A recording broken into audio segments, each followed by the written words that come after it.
आता आपला खरीप हंगामाची सुरुवात होते। साधारणतः हवामान विभागाने आपल्याला यावर्षी सांगितलेलं आहे की चांगल्या पावसाचं आपल्याला वर्तमान हवामान विभागाने वर्तवलेलं आहे आणि या अनुषंगाने आपल्याला जे संपूर्ण खरीप हंगामामध्ये जी पिकं आहेत त्या पिकासाठी लागणारी खतं, बियाणं, औषधं याचं संपूर्ण नियोजन कृषी विभागाच्या मार्फत करण्यात आलेलं आहे।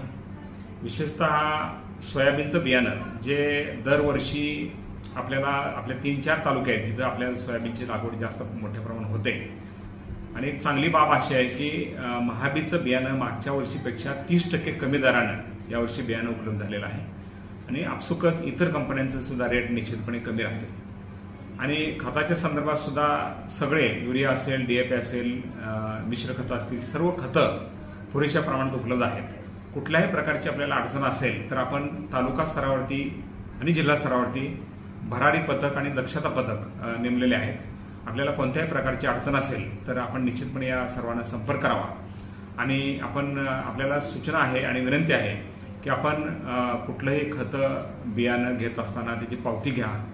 बियाणं ज्यावेळेस आपण फोडतो बॅग त्यावेळेस खालच्या बाजूने बियाण्याची बॅग फोडावी आणि त्याच्यातलं बियाणं सॅम्पल आपल्याकडे शिल्लक ठेवावं, त्याची टॅग, त्याची पावती, बिल जपून ठेवावं जेणेकरून आपल्याला कुठलीही अडचण आली तर त्या संदर्भात आपल्याला तक्रार करता येईल आणि आपल्याला त्या नुकसान भरपाई मिळू शकते। धन्यवाद।